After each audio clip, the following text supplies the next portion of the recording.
Assalamualaikum warahmatullahi wabarakatuh. Hmm, Perkenalkan, saya Nasa Sahabat Hati, NIM G00231117 dari kelompok A8. Di sini saya akan menjelaskan sedikit mengenai sistem kardiorespirasi.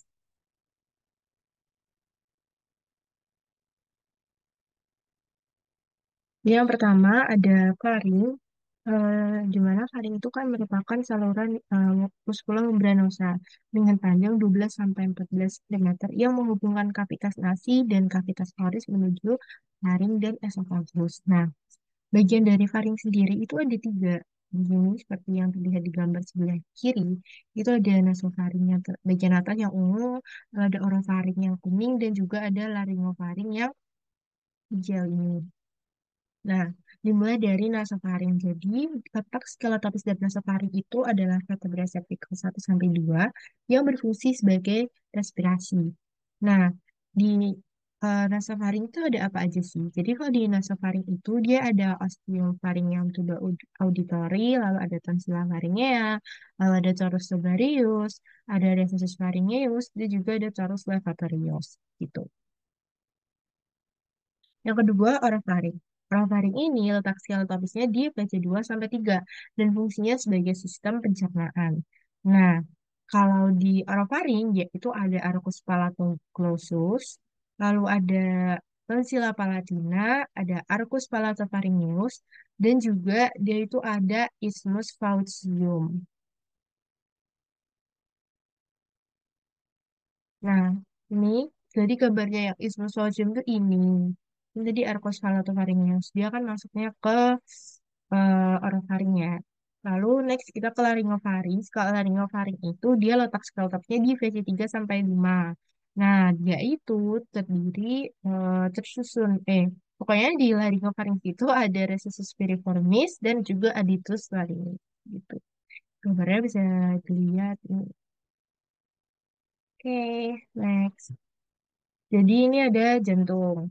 Nah, jantung sendiri itu kan em, untuk memompa darah ya. Dan dia itu di sini seperti yang ada di gambar, gambar jantung secara keseluruhan. Ada vena cava superior, ada atrium dextorum di sebelah sini atau atrium kanan, lalu vena cava inferior.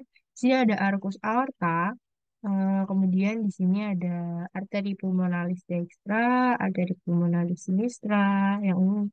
Ini di sini ada atrium sinistrum atau atrium kiri, lalu di sini ada ventriculus sinister atau ventriculus yang bagian kiri, kemudian di sini ada ventriculus dexter gitu.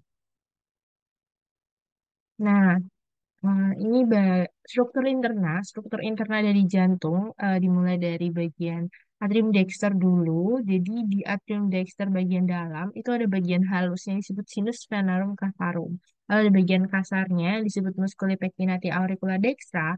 Kemudian bagian halus dan bagian kasar ini itu dipisahkan dengan yang namanya crista terminalis yang di bagian dalam dan juga sulcus terminalis bagian luar gitu. Ini crista terminalis tuh ini, bukan crista terminalis. Nah, kalau yang bagian kasar itu yang ini kan kelihatan jelas kan ini tulisannya musculi pectinati. Dia kayak ada apa ya kasar gitu gambarnya. Terus ada oh ya, terus di atrium dexter itu dia ada fossa ovalis ini, fossa ovalis ini dan juga limbus fossa ovalis di mana fossa ovalis itu merupakan obliterasi dari foramen ovale yang berada di septum atrial gitu. Terus ada ostium apodextra atau ostium atrioventricular dextra gitu. Kemudian ostium atrioventricular dextra ini itu menghubungkan dengan ventriculus dexter. Jadi dia menghubungkan atrium dexter dengan ventriculus dexter gitu. Lalu ada ostium sinus coronaris di situ itu terdapat di sini valvula maksud saya ostium sinus coronaris karena di situ dapat valvula TBC atau valvula sinus coronari gitu. Nama lainnya valvula TBC itu valvula sinus coronari. Nah, terus ada juga ostium vena cava inferior yang di situ itu ada yang namanya valvula eustacii atau valvula vena cava inferior gitu. Kemudian next kita ke ventriculus dexter. Jadi struktur interna dari ventriculus dexter itu, dan ventriculus dexter itu terdiri dari satu ruangan kasar yang dia itu tersusun atas trabecula carni. Nah, jadi trabecula carni ini sendiri ada tiga jenis gitu. Yang pertama ada musculi papillaris yang dihubungkan melalui chorda tendinae ke cuspis valva tricuspidalis gitu. Mana ya tadi? Musculi papillaris. Ini musculi papillaris. Ini musculi papillaris kan. Ini, nah dia itu dihubungkan melalui chorda tendinae. Ini untuk ke cuspis valva tricuspidalis. Jadi, em, ya pokoknya si muscul papillaris sama si chorda tendinae ini kan nyambung gitu ya buat ke cuspis valva tricuspidalis yang ininya.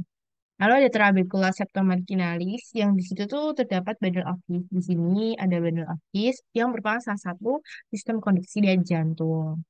Nah, lalu ada rigi biasa yang menonjol ke dalam. Jadi kayak berigi-rigi gitu. Nah, terus di ventriculus dexter ini itu juga terdapat osseum truncee pulmonalis yang fungsinya untuk osseum truncee pulmonalis ini menghubungkan dengan truncus pulmonalis. Jadi si ventriculus dexter ini berhubungan dengan truncus pulmonalis melewati ostium truncus pulmonalis. Next kita ke struktur interna dari atrium sinister. Ini gambar atrium sinister. Nah, di atrium sinister itu terdiri atas sinus venarum cavarum dan juga auricula sinistra. Ini auricula sinistra. Lalu terdapat ostium atrioventricular sinistrum. Begitu. Dia menghubungkan atrium sinister dengan ventriculus sinistrum. Kemudian ini atrium ostium, ini kan atrium sinistrum ya.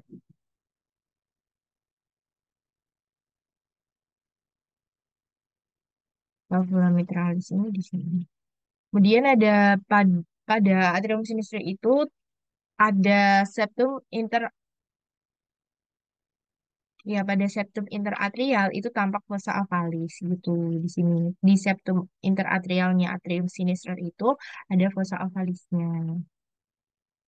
Kemudian ventriculus sinister dia tuh membentuk apex cordis, dia miokardnya tuh lebih tebal dibanding bagian-bagian yang lain. Kemudian ada vestibulum aorta juga di situ. Kemudian ada ostium aorta yang menghubungkan si ventriculus sinister dengan aorta. Kemudian terdapat musculi papillaris yang berhubungan dengan chorda tendinae. Ya kan seperti yang digambar. Hmm, oke. Kemudian ini ada struktur eksterna dari jantung.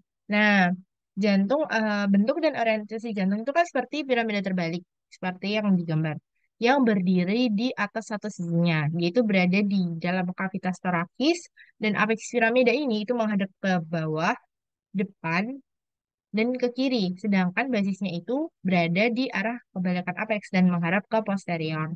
Nah, sisi-sisi dari piramida ini terdiri dari fasies diafragmatika di bagian inferiornya, dia itu merupakan tempat piramida bersandar, ya, ini. Kemudian ada fasies sternocostalis di bagian anteriornya ini, fasies sternocostalis yang kuning. Kemudian ada fasies pulmonalis sinister dan juga fasies pulmonalis dexter gitu. Nah, basis cordis itu basis cordis adalah bentuk persegi empat dan menghadap ke posterior. Itu menghadap ke posterior. Nah, terdiri dari apa? Jadi basis cordis itu terdiri dari atrium sinistrum, juga sebagian kecil dari atrium dextrum dan juga bagian proximal vena besar, yaitu vena cava superior dan inferior dan vena pulmonalis. Lalu ada struktur eksterna dari jantung. Jadi auricula jantung itu merupakan struktur pelengkap atrium yang menonjol. Dia itu merupakan sisa dari atrium kanan janin dan auricula ini dapat meredakan tekanan tinggi di atrium dengan meningkatkan kapasitas atrium pada saat stres. Di permukaan luar jantung itu juga terdapat banyak sulcus-sulcus tempat lewatnya pembuluh darah jantung. Contohnya ada sulcus coronarius, tempat lewatnya arteri koronaria, lalu ada sulcus interventricularis anterior, dan juga yang merupakan tempat lewatnya arteri vena interventricularis anterior. Begitu. Lalu ada skeleton cordis atau rangka jantung. Jadi skeleton cordis seperti yang digambar itu terdiri atas anulus fibrosus dan juga trigonal fibrosum. Sebenarnya ada satu lagi yaitu septum membranaceum. Nah, anulus fibrosus itu adalah empat cincin fibrosa yang mengelilingi dua ostium atrioventrikular, arterisium aorta, dan arterisium truncus pulmonalis. Jadi empat cincinnya anulus fibrosus apa aja ini?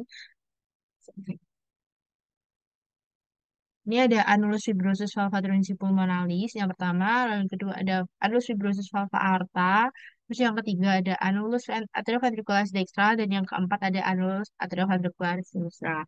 Nah, buat trigonal fibrosumnya ini kan daerah penebalan jaringan yang menghubungkan antara anulus gitu.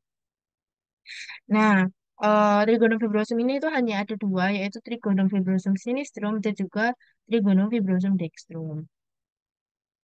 Kemudian saya akan menjelaskan mengenai katup jantung. Jadi katup jantung itu ada dua, katup semilunaris atau valva semilunaris dan juga valva atrioventricularis. Lalu kemudian valva semilunaris, valva semilunaris itu dibagi menjadi dua, yaitu ada valva truncipulmonalis dan juga valva aorta gitu. Kemudian untuk valva atrioventricularis sendiri juga ada dua, valva atrioventricularis sinistra atau valva mitralis dan juga ada valva atrioventricularis dextra atau valva tricuspidalis gitu. Nah, kemudian saat sistolik, saat ingin mengetahui tekanan darah sistolik, maka yang terjadi pada jantung yaitu katup semilunarisnya dia itu terbuka dan katup atrioventricularisnya itu menutup. Nah, untuk saat keadaan diastolik itu kebalikannya, yaitu em, katup semilunarisnya itu tertutup dan katup atrioventricularisnya itu terbuka begitu.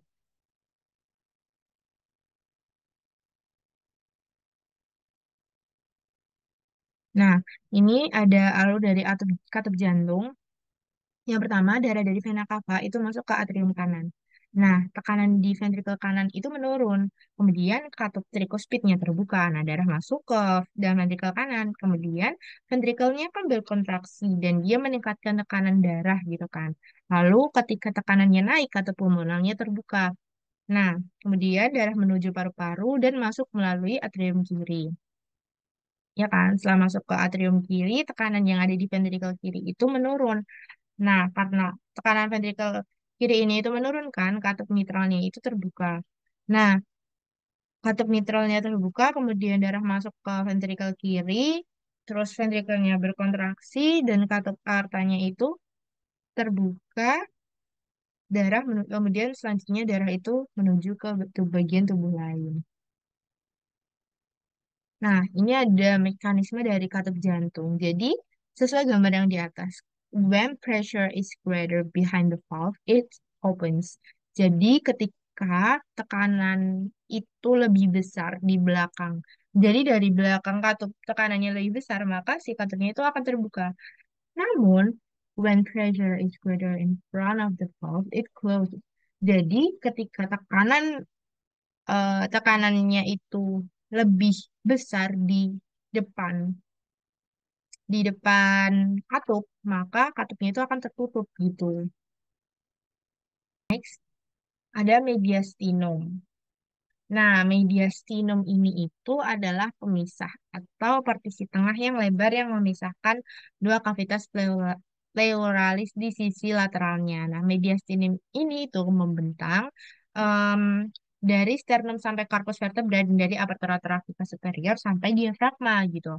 Nah, mediastinum ini itu berisi timus, saccus pericardii, cord, trachea, dan ya lain-lain. Nanti bakal dijelasin lebih jelasnya di belakang buat isi-isinya. Nah, em, jadi mediastinum itu dibagi menjadi beberapa daerah yang lebih kecil kan. Nah, sebuah bidang transversus nih yang membentang dari angulus sternalis yang di sini sampai ke discus intervertebralis sini. antara vertebra antara vertebra 4 dan juga 5 membagi diastinum itu menjadi dua. Di sini ada mediastinum superius, di sini ada mediastinum inferius. Yang si mediastinum inferius ini itu lanjut terpisah menjadi mediastinum anterius, medium, dan juga posterius oleh sulcus pericardii gitu. Kemudian mediastinum. Nah, ini ada isi-isi dari mediastinum. Jadi buat mediastinum superior sendiri itu berisi timus, trachea, esophagus, nervus vagus, arcus aorta, vena brachiocephalica dextra, dan sinistra. Kemudian untuk mediastinum inferior, anterior itu berisi sisa timus, nodi limfatiki, lemak, jaringan ikat longgar. Kemudian untuk mediastinum inferior media itu berisi jantung, perikardium, nervus phrenicus, pangkal aorta, dan vena cava. Kemudian mediastinum inferior posterior itu berisi esophagus, aorta thoracica, vena azygos dan hemiazygos, ductus thoracicus, nervus planicus dan juga nervus vagus dan lain-lain. Gitu. Ini ada diafragma. Jadi diafragma itu pembatas cavitas thoracis dan cavitas abdominis. Dia ada dua bagian, ada dua parts, yaitu pars muscularis yang terdiri dari pars sternalis, costalis, dan lumbalis, serta yang kedua ada centrum tendineum, ya, dia yang di bagian sentral. Jadi dilihat ini centrum tendineum tuh dia yang putih, bagian putihnya ini, gitu. Nah,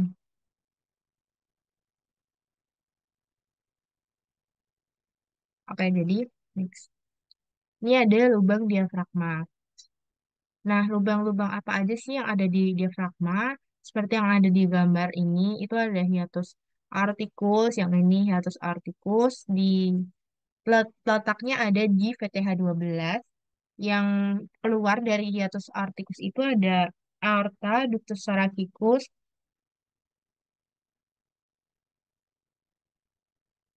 vena azygos, dan hemiazygos. Kemudian, untuk hiatus esophagus sendiri, ini itu ada VTH10. Dia yang keluar dari situ ada esophagus, nervi vagi, ramus esophageal, arteri gas, dan juga arteri gastrica sinistra. Kemudian untuk foramen vena cava morgagni yang ini itu ada di VTH8, yaitu yang keluar dari situ berisi vena cava inferior, nervus phrenius dexter, dan juga vasa limfatica. Kemudian ada trigonum larei. Nah, di trigonum ini keluarnya ada arteri, vena, nervus epigastrika superior, dan vasa limpatik. Kemudian neurovaskularisasi, ini vaskularisasi dari diafragma itu ada arteri venica superior ad inferior, arteri pericardioverenica, arteri musculofrenica, dan lalu inervasinya itu ada nervus phrenicus, gitu. Oke, selesai. Terima kasih. Mohon maaf apabila ada kesalahan kata dalam penjelasan.